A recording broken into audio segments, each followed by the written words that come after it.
Vamos falar hoje sobre um tema que faz muito sucesso. É um tema muito falado. Se você fizer uma pesquisa rápida em temáticas que são usadas em muitas igrejas por aí, você vai notar que o termo poder tá na moda. Poder. Para quem não sabe, nós estamos no segundo domingo de uma série chamada Nosso Reino, Poder e Glória, o perigo da idolatria de nós mesmos, pegando essas três palavras que originalmente, na oração que Jesus ensinou, estão no final, quando o Mestre nos convida a dizer para Deus, porque teu é o reino, o poder e a glória para sempre. Só que nós vivemos numa época em que o ser humano se tornou tanto o centro de todas as coisas, que hoje seria muito mais natural nós orarmos que nosso é o reino, nosso é o poder e nossa é a glória para sempre. Tamanha a exaltação que o ser humano faz de si mesmo. Nós falamos na semana passada sobre o reino, o que significa o ser humano achar que reina e o que significa o reino de Deus na Bíblia. E hoje nós vamos falar sobre poder. Você já deve ter ouvido falar, por exemplo, das 9 semanas e meia do poder. 7 semanas da busca de poder, 7 passos para encontrar poder, todas essas coisas que são temáticas centradas no ser humano. É muito triste viver numa época em que poder se tornou anseio de muitas pessoas, tanto fora como dentro das igrejas. Mas antes da gente continuar a falar sobre isso, deixa eu definir alguns termos para ficar claro sobre o que a gente está falando. Poder. O significado de poder indica o direito de alguém em deliberar, decidir e mandar. Dessas 3 palavras, qual a gente gosta mais? Mandar. Mandar é mais legal do que deliberar e decidir. Porque mandar significa eu mando e você obedece. Porque deliberar significa uma certa troca de opiniões, um certo consenso. Mandar não. Eu mando e você obedece. Se eu estou certo ou errado, problema seu. Manda quem pode, obedece quem tem juízo. Posso ouvir um amém? Amém, obrigado. Teve gente aqui que não falou amém, eu sei. Vocês não entenderam a temática da mensagem de hoje? Esse poder sobre um povo pode ser social, político, ideológico, econômico ou religioso.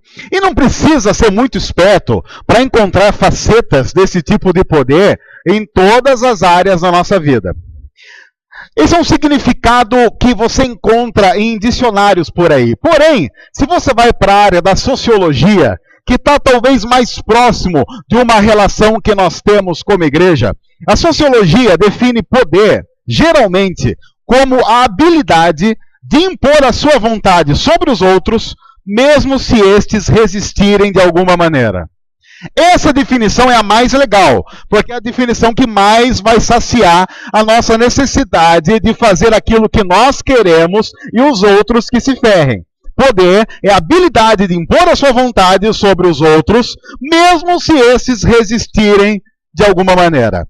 Inclusive, o norte-americano, vou usar aqui o meu inglês várias vezes, tá, com um sotaque de Massachusetts, o norte-americano Abraham Lincoln, deixa eu ver aqui, o 16º presidente dos Estados Unidos da América, disse uma frase que depois ficou muito conhecida, quando ele diz assim: se você quiser conhecer verdadeiramente um homem, dê poder para ele. Isso é muito real. Porque você já notou como as pessoas mudam com poder nas mãos? Quando as pessoas pegam o poder e podem usar o poder, parece que é o Exu poder. Que é aquele demônio que toma conta da pessoa e a transforma. O poder tem uma capacidade de corromper ser humano que a gente talvez não conheça. Há historicamente, por isso, um grande problema nessa busca frenética do ser humano por poder. E deixa eu lembrar uma coisa desde já. A busca do poder pelo poder está enraizada sempre em pecado. Desde o começo da Bíblia até o fim dela, você vê seres humanos numa busca frenética por poder, e não apenas na Bíblia. Se você estiver atento ao que tem acontecido no mundo, você vai ver que o poder tem uma capacidade de transformar seres humanos em monstros. Mata-se por poder. Você trai por poder. Você se torna o ser humano mais sujo por poder. Eu não vou falar muito sobre isso, porque falar muito sobre isso é chover sobre o molhado. Mas isso tem acontecido nas igrejas. Você já notou o poder que certos pastores, ou melhor, não vou usar a palavra pastor, você já notou o poder que certos líderes religiosos têm sobre aqueles que lhes são liderados? Poder aparentemente de fazer uma lavagem cerebral neles e impor a sua vontade sem nenhum tipo de questionamento. Esse tipo de poder é manifesto, por exemplo, quando alguém diz alguma coisa no ambiente da igreja. Se você discorda, a pessoa diz assim: quer dizer que você vai discordar do ungido do Senhor? O fato de ser ungido do Senhor, seja lá o que isso queira dizer, dá aparentemente a algumas pessoas, a maioria delas megalomaníacas, que deviam ser tratadas seriamente por psicólogos competentes, algumas internadas até o fim da vida, até Jesus levar, dá a essas pessoas um poder absolutamente demoníaco, que tem destruído vidas de muita gente por aí. Eu conheço uma igreja que há mais ou menos 2 décadas, um cara que tinha um desses poderes, ele determinava quem ia casar com quem. Então era mais ou menos assim, você estava lá no culto, tranquilo, sossegado, vida boa, solteiro, aproveitando a solteirice. Aí o cara pregando fala: você?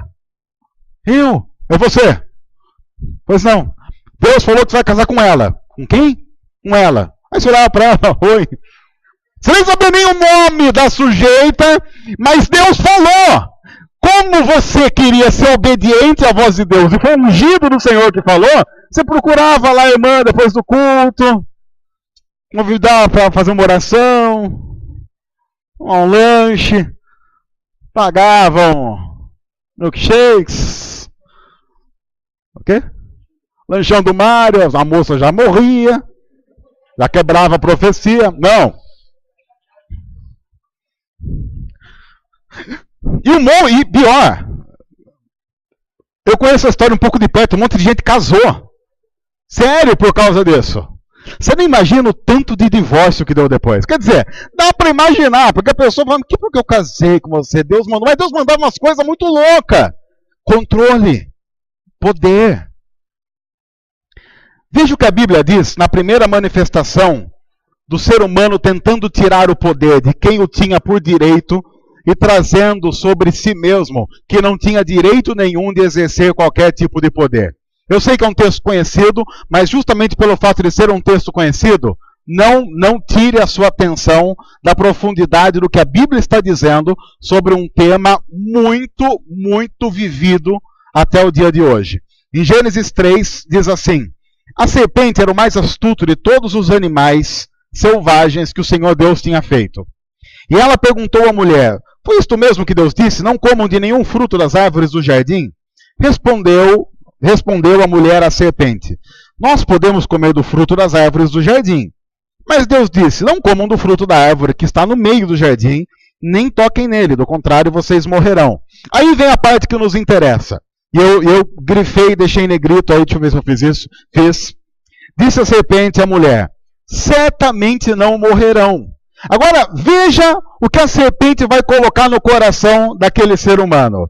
Deus sabe que no dia em que vocês comerem, seus olhos se abrirão, vocês ficarão mais espertos, mais inteligentes, vocês ficarão mais plenos, vocês buscarão conhecimento, seja lá também o que isso signifique, e vocês serão como Deus, conhecedores do bem e do mal. A serpente está trabalhando no coração do ser humano algo que o inimigo sabe que para o ser humano viria a ser muito importante.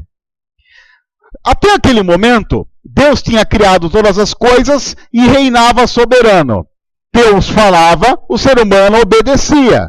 O que a serpente está colocando no coração do ser humano? Não precisa ser assim.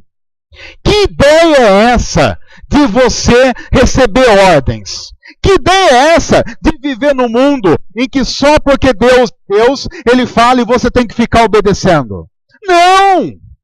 Aliás, Deus só não quer que vocês comam daquele fruto, porque aquele fruto vai tornar vocês plenos. Vocês ficarão iguais a Ele. Ora, pense bem se você estivesse lá no Éden. Você está no Éden, vivendo com seu marido, com a sua esposa, criando seus filhos. Aí você está vivendo a vida normalmente, alguém chega para você e diz assim: você sabia que você pode ser como Deus? Tente pensar nas implicações de ser como Deus. Significa o seguinte: a todo o paraíso, tudo que foi criado, se eu for como Deus, eu passo a ter a única coisa que me falta: poder soberano. Que é o que Deus tem. Deus tinha criado todas as coisas e tinha dito: mando eu, comando eu, e você como servo vai obedecendo às minhas ordens para que tudo corra bem. A serpente chega para o ser humano e diz assim: já imaginou viver nesse lugar com todas as possibilidades e sem ter que dar satisfação para ninguém? Quer ver como isso ainda está dentro do ser humano? Muita gente que eu conheço, muita gente vai chegando à mocidade e aí vai tendo inquietações. Aí a pessoa chega e fala assim: eu queria casar. Casar, você entendeu? Inquietações. Inquietações no sentido, inquietações de pululações hormonais. Ou assanhamento, como alguns tratam em termos mais científicos.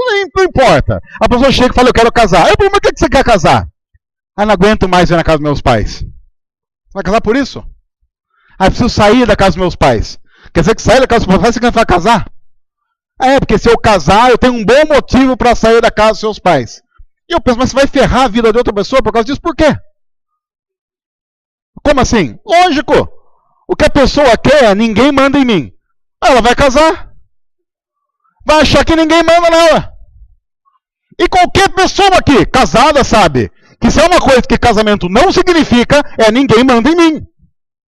O casamento é o pleno significado de alguém manda em você. Aliás, eu acho que Deus inventou o casamento para nos lembrar todos os dias de que alguém sempre manda. No caso, mais a mulher.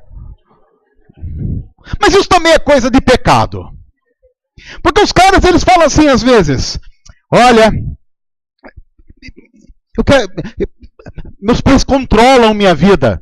E você vai casar para se livrar disso? Sério? Gênio. Está nascendo um novo Einstein. E pior, o pior é quando essa pessoa, por uma atitude do demônio, consegue casar.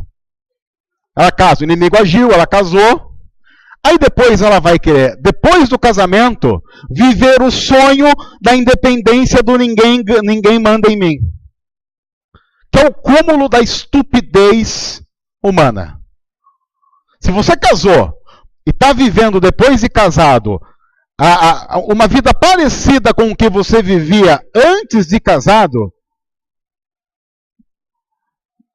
você é mais idiota do que alguém usa pau de selfie. E se você vive assim, depois de casado, com pau de selfie, só Jesus pode salvar você.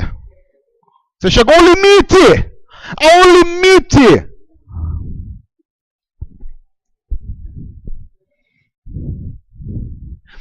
Porque o ser humano tem no seu sistema manchado pelo pecado o desejo de uma independência que não existe. Não lhe é dada em nenhum momento. É fruto de uma tentação que o inimigo coloca no coração do ser humano. Pense que o mundo é mundo. Vocês serão como deuses. Ninguém manda em você. No entanto, Deus ordenou as coisas de uma tal forma que seres humanos sempre estejam se relacionando com pessoas que vão lhe impor limites, porque Deus sabe que o ser humano sem nenhum tipo de limite e sem alguém que o comande de maneira soberana se perde. Vai fazer as maiores besteiras. O ser humano largado a sua própria vontade, com o poder total sobre a sua vida e a vida de outras pessoas, se torna cada vez mais um monstro odioso, que vai fazendo a cada dia tudo aquilo que Deus não quer que ele faça.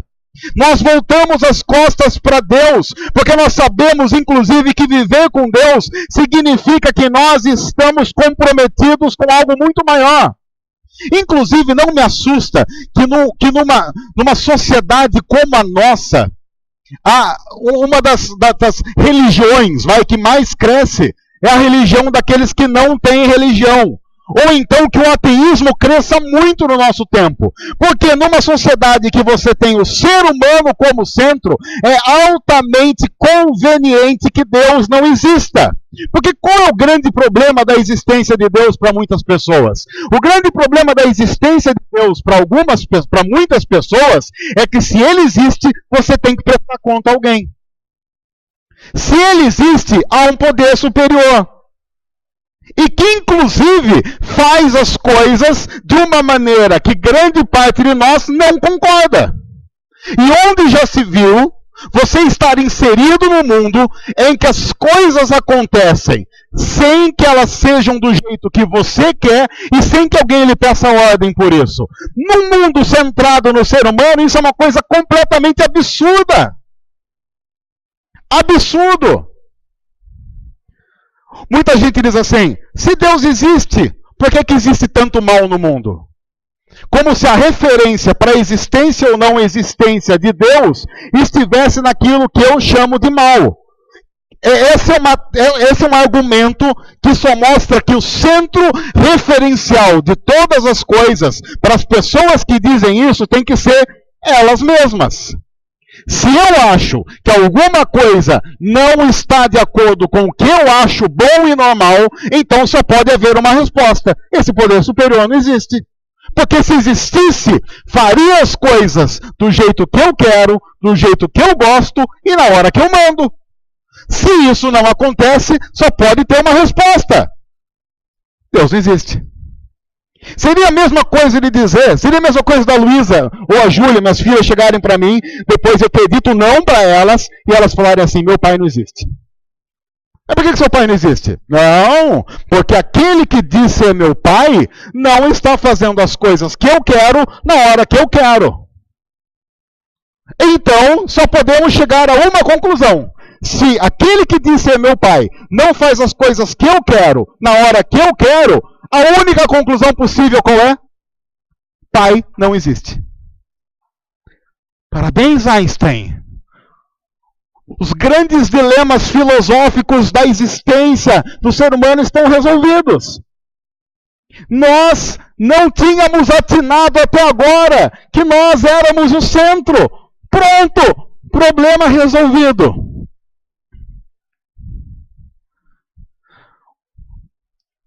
A grande luta por poder resiste no pecado inicial de queremos ser como deuses.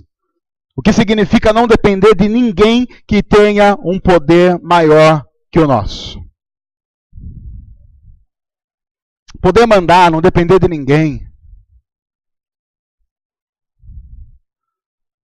Ter o que os outros não têm. É muito legal ter o que os outros não têm. Você gostaria de ter 1 milhão? Se você tem, não responda que tem, que nós vamos odiar você.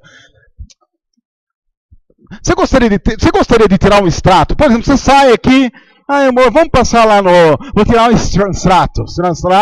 Aí você olha lá, vem no extrato R$1 milhão. Você gostaria? Você gostaria? É legal, não é? Porque imagine quanta coisa você poderia fazer.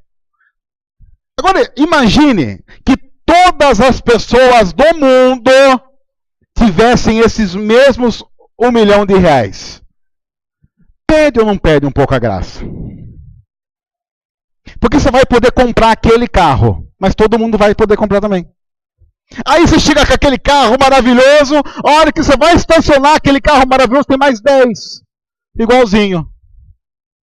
Aí você pensa, eu vou comprar um Fusca. Vou ficar diferente. O legal na vida não é ter muita coisa, é ter mais que os outros. Isso é legal. O legal na vida não é ser rico, é ser mais rico que os outros. O legal na vida não é ter uma família, é ter uma família melhor que a do vizinho. Porque se você tem uma família melhor do que a do vizinho, todos os seus problemas estão resolvidos. Porque você pode ser um traste, mas você é melhor que o vizinho. Você vai poder eternamente se comparar com aquele que é bem pior do que você.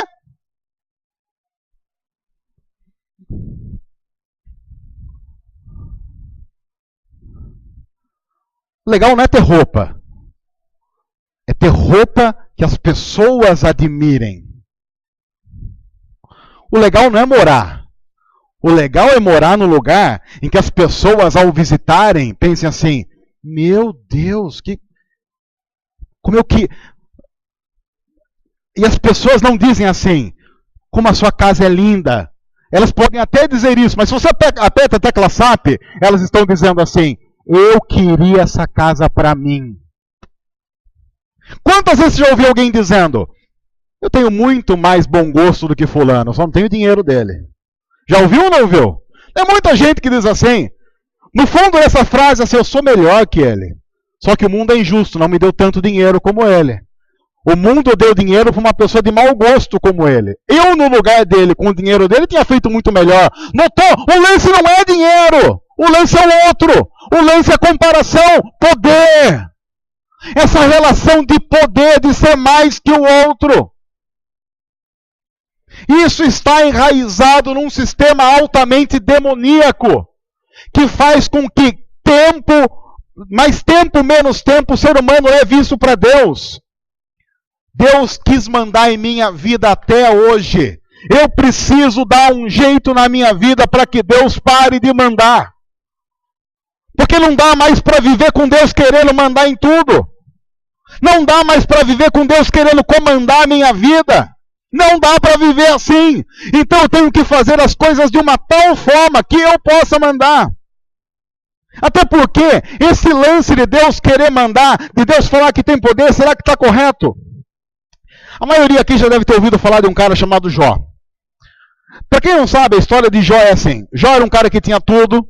De repente aconteceu umas desgraças na vida dele, morreu todo mundo. Morreu filho, morreu filha, morreu cavalo, jegue, morreu os cachorrinhos, morreu gatinho, morreu Ramses, que estão girando lá na rodinha Ramses. Morreu todo mundo. Teve um lado bom, que morreu a sogra também. Mas o lado ruim é que não morreu a esposa, e a esposa dele era um traste.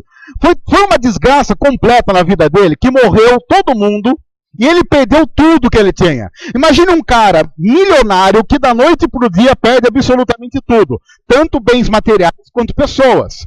E sobra com ele uma mulher que fala: não falei? Viu?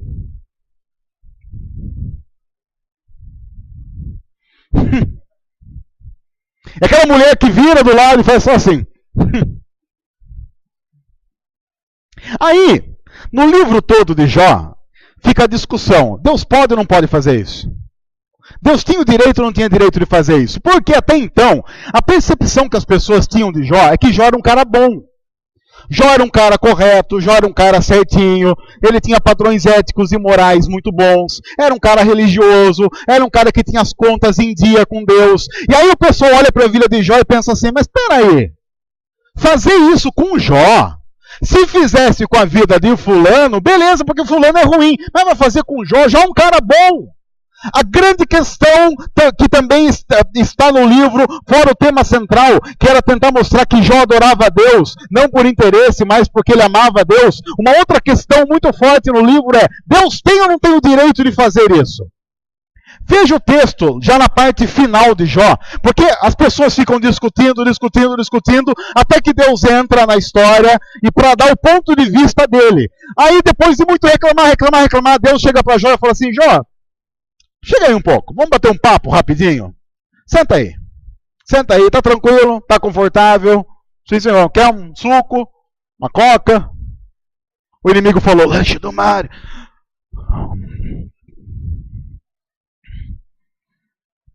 Jó 40, a partir do versículo 6, diz assim: Depois o Senhor falou a Jó no meio da tempestade: E aí Deus vai falar algumas coisas importantes para Jó sobre poder. Prepare-se como simples homem que é. Quando Deus já começa a falar assim, você já pensa, rodei. Jó nessa hora já começou a ter aquele frio na barriga, a vontade de ir para o banheiro, mas ele ficou meio quieto, porque não vou nem levantar daqui. Prepare-se como simples homem que é. Eu vou lhe fazer perguntas e você vai me responder. Combinado? Jó, o negócio é o seguinte, eu vou fazer perguntas e você responde. Fechou? Fechou. Você vai pôr em dúvida a minha justiça, Jó? Você vai condenar-me para justificar-se? E no hebraico, a língua em que a Bíblia foi escrita no Antigo Testamento, na verdade o que Jó está usando não é o justificar-se aqui. Ele está dizendo, você vai condenar-me para inocentar a você? Ou seja, para sair como inocente na história, você vai querer me condenar? É isso que está acontecendo na história? Parece que você está argumentando de uma tal forma que na história da sua vida, Deus, sou o vilão e você é o mocinho. É isso mesmo que eu entendi, Jó? É disso que nós estamos tratando? Você, o bom, e eu, o ruim? Seu braço é como o de Deus, e a sua voz pode trovejar como a dele, porque havia na poesia hebraica a ideia de que os trovões eram como sussurros de Deus. Deus sussurrava e os grandes trovões aconteciam. Os trovões eram apenas manifestações mínimas da voz de Deus. Como quando Deus fizesse um barulho muito baixo, usando uma voz suave, trovejava na terra toda. Então Deus está dizendo para Jó, você pode com a sua voz fazer trovejar como eu faço trovejar com o meu sussurro? Você pode fazer isso?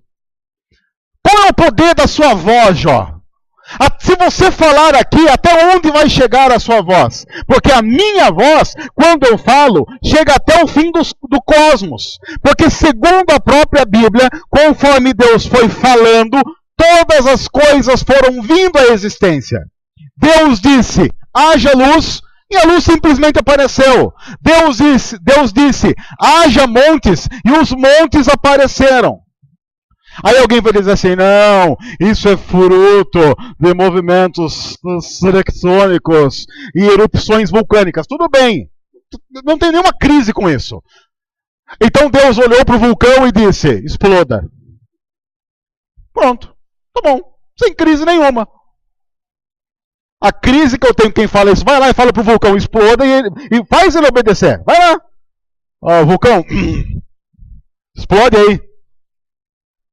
Aí você dá um chutinho nele, explode, desgraça. Joga um acendedor de churrasqueira. Nada. O que a Bíblia está dizendo é, se for por qualquer movimento tectônico, quem pegou as plaquinhas e bateu lá? Bateu. Brincou de massinha com a Terra. Pegou um monte de massinha na mão, vamos fazer o planeta Terra. Aqui ficaria bom o Himalaia. Himalaia. Aqui, Everest. Então, maior, ficou. Aí ele fez apertou, ficou um buraco, Holanda. É só para demonstrar meu conhecimento geográfico. Se você não entendeu o que eu quis falar agora, vai procurar nos Googles. Pegou, fez um monte de coisa. Sobrou uma desgraça, jogou para lá da Cordilheira, ficou Chile. Sobrou um monte de coisa, foi sobrando um monte de coisa. Aí ele criou o ser humano, deu uma sopradinha, o ser humano virou o pecado, ele fez os políticos brasileiros. Foi fazendo tudo, brincando de massinha, tranquilo. Aí Deus chega para Jó e fala assim, você pode fazer isso? Adorne-se então de esplendor e glória, e vista-se de majestade e honra.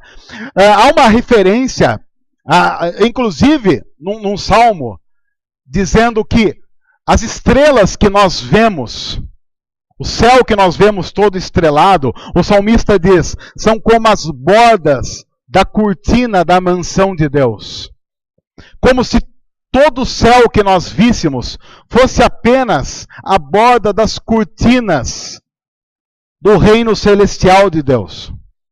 Aí Deus está dizendo para Jó, você consegue se adornar assim? Derrame a fúria da sua ira. Olhe para todo orgulhoso e lance-o por terra. Você pode fazer isso? Olhe para todo orgulhoso e humilhe-o. Você consegue fazer isso? Esmague os ímpios onde estiverem. Enterre-os todos juntos no pó. Encubra os rostos deles no túmulo. Você pode fazer isso? Se você pode, então eu admitirei que a sua mão direita pode salvar você. Se você não pode fazer nada disso, cala a boca. Porque você não tem poder. O que Deus está estabelecendo na vida de Jó é uma relação de poder. Deus resolve, aparentemente, entrar no jogo de quem pode mais. Se você tem alguma dúvida sobre poderes estabelecidos, eu pensei em alguns desafios que Deus poderia fazer para nós hoje, para perguntar sobre a nossa capacidade. Por exemplo, quanto você... Tenta responder para si mesmo a essas questões, tá? Quanto você tem poder de baixar a temperatura? Vamos lá. Quanto você tem poder, assim, em graus Celsius? Do tipo, eu vou chegar em casa hoje e mesmo sem ligar o ar-condicionado vai estar 23 graus. Você pode fazer isso? Não? Ninguém? Alguém? Do tipo, não, eu descobri um movimento cósmico que se eu fizer um movimento, o Ra, como é que é o nome do cara que fazia o Ra? O pessoal mais antigo, tinha um cara que fazia, ele fazia as coisas acontecer. Que tal fazer chover? Alguém? Fazer chover? Não? Porque se você tiver o poder de fazer chover, eu ia até pedir para você fazer chover no Cantareira. Porque o pessoal lá está precisando, está meio difícil. Não está chovendo ali, está complicado. Aí o pessoal jamais assim em movimento, está pensando, se Deus existisse, chovia no Cantareira. Realmente, é uma teoria fantástica. Alguém? Chover? Não? Mais alguma coisa que você acha que Deus poderia perguntar para a gente para estabelecer essa relação de poder? Eu pensei em uma outra. Quem sabe 7 semanas de jejum para a vida financeira vitoriosa? Ou como eu vi num carro, eu não vou dizer a igreja que fez isso, mas tem lá 12 dias... 12 dias de não sei o que para 12 meses de bênção. Como é que é? 12 dias de oração para 12 meses de bênção. Pronto. Notou? A questão é, não, nós vamos orar. Mas são 12 dias de oração que quem fez? Você? No fundo, há uma relação de poder. Tudo bem, Deus me deu, mas se eu não orasse 12 dias, as portas do céu não seriam abertas. No fundo, quem abriu a porta do céu fui eu. Poder.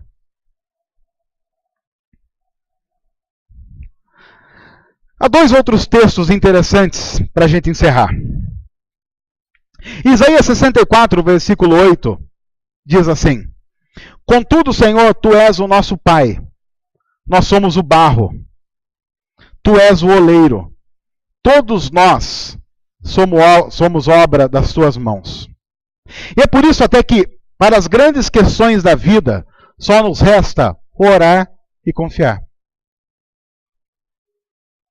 Oração é uma coisa que não está em moda, porque a oração, quando feita por seres humanos, é uma demonstração, uma oração correta, quando feita por seres humanos, é uma demonstração de que o poder pertence a quem não é humano. Eu só oro para aquilo que eu não posso resolver. Romanos 9, 20 e 21 diz assim: Mas quem é você, homem, para questionar a Deus? Acaso aquilo que é formado pode dizer ao que o formou, por que me fizeste assim?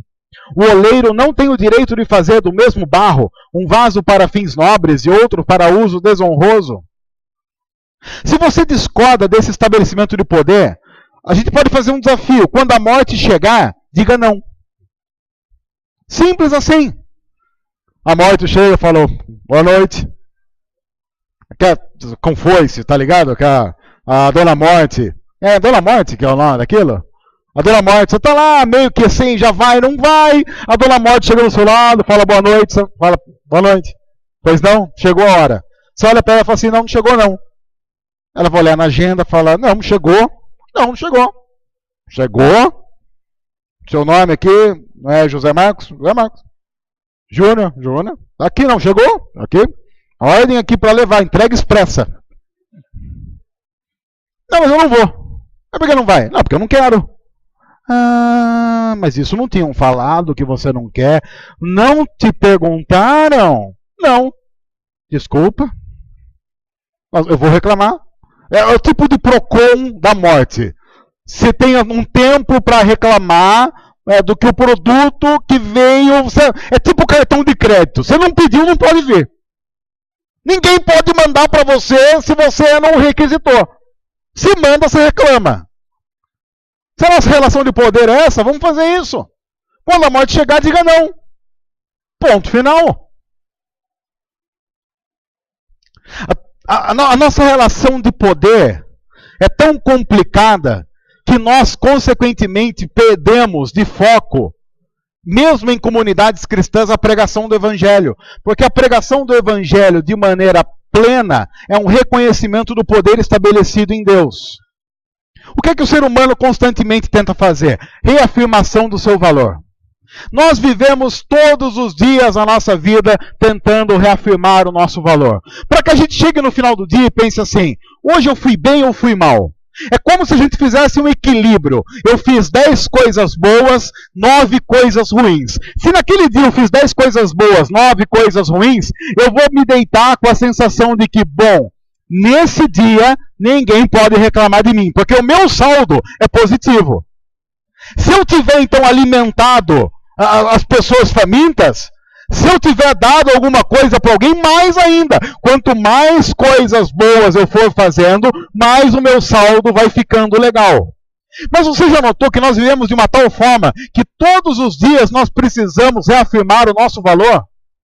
Precisamos ficar reafirmando o nosso valor, porque o nosso ego, quer nós queiramos, quer não, é totalmente insatisfeito.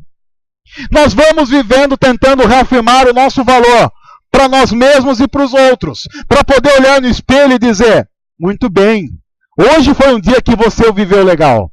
Mas, claro, como nós conhecemos a nossa natureza, na maioria dos dias nós olhamos para o espelho e vamos dormir decepcionados. Porque nós sabemos que mais erramos do que acertamos, fazemos um monte de burrada. O Evangelho diz exatamente isso. Você não tem como pagar a sua dívida e satisfazer o seu ego, porque o ego humano é insaciável. Tudo fruto do pecado que nos corrompeu, tirou o poder das mãos de quem tinha o poder e ainda tem, mas colocou no nosso inconsciente que não, isso não é verdade, agora o poder é nosso. E se o poder é nosso, fica no nosso inconsciente. Se vira então para garantir a sua salvação, cara. Se vira então para garantir que você vá para o céu. Vai funcionar mais ou menos assim. Vai chegar no último dia da sua vida, vamos fazer um balanço e aí ver se vai para o céu ou não vai para o céu. É por isso, inclusive, que muita gente, quando chega no leito da morte, pensa assim, ferrou, porque eu não mereço. E agora? A grande novidade do Evangelho é que Deus pegou todo o poder que Ele tinha e que poderia nos ferrar eternamente e usou esse poder para enviar o seu Filho como nosso substituto, para fazer de maneira perfeita o que nós não temos condição de fazer. Para ir para a cruz em nosso lugar e pagar o preço dos nossos erros, que é a morte. O sangue derramado na cruz. Deus usa o poder dele. Esse poder que poderia nos enviar para o inferno, sem que nós pudéssemos reclamar, e esse poder é usado para enviar o seu Filho, fazer com que esse Filho morra na cruz, o Deus Filho, e ressuscitá-lo para vencer a morte. Segundo a Bíblia, o único inimigo, o último inimigo a ser vencido. Deus pega essa vitória de Jesus sobre a morte, pega esse poder estabelecido, como se fosse uma grande força gerada na cruz e na ressurreição, e colocou em nossa vida. Para que a partir daquele momento, Deus, ao olhar para nós, não mais visse a nós mesmos, mas pelo poder de Jesus, visse a seu próprio Filho. O grande poder de Deus estabelecido na história reside hoje no fato de que nós somos, sim, mais do que vitoriosos em Cristo Jesus. Isso não significa ter casas, carros ou qualquer bem material. Significa dizer que eu mereci o inferno, mas vou pela graça de Deus para o céu. Essa é a grande vitória. Esse é o grande estabelecimento de poder. Render-me ao poder de Cristo Jesus, ao poder de Deus, à soberania de Deus, viver totalmente devotado a Ele e receber esse poder para ter a vida eterna.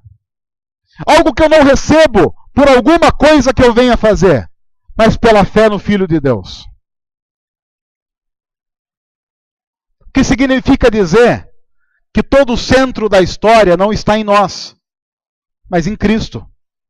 O que significa dizer que o centro da vida não somos nós, mas é Jesus. A gente não precisa ficar brigando por poder. Porque o poder, todo o poder, já está nas mãos de alguém e não vai sair dali. Nós podemos lutar por poderes travestidos. E a gente sabe muito bem o que significa qualquer coisa travestida. Nós podemos lutar por poderes travestidos, do tipo, aqui mando eu. Como pastores dizem, na minha igreja mando eu. Poder travestido. Sabe por quê? Quem manda na igreja? É Jesus. Segundo a Bíblia, a igreja é dele. Já imaginou se a nossa liderança se reunisse, como ela faz, geralmente uma vez por mês, e dissesse assim, não, nós vamos deliberar aqui sobre a nossa igreja, porque nós somos líderes aqui nessa igreja, e se nós somos líderes aqui nessa igreja, quem manda somos nós. Poder travestido. Porque quem manda na igreja é Jesus. Poder definitivo, eterno, irrevogável. Quem manda na sua família?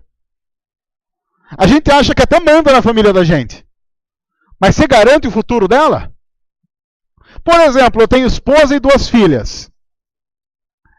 Sendo totalmente egoísta, porque a gente pensa assim, que doa nos outros, que não doa em mim. Eu, como ser egoísta, vou pensar assim, se eu puder mandar na minha família, qual vai ser a pessoa que vai morrer primeiro? A sogra, sim. Mas eu não considero família. Vamos voltar para a família. Pessimamente você pensou sogra família. Vamos converter esse coração. Eu penso assim, se eu puder controlar a minha família, o primeiro que morre sou eu. Não é? Porque eu posso deixar minha esposa e minhas filhas viverem mais. Coração bondoso, merece um carinho aí no fim da noite.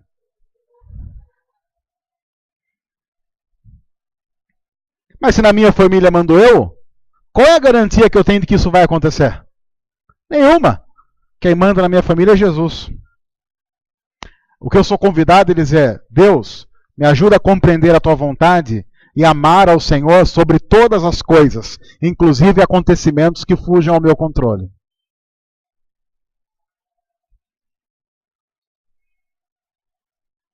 O poder é de Jesus.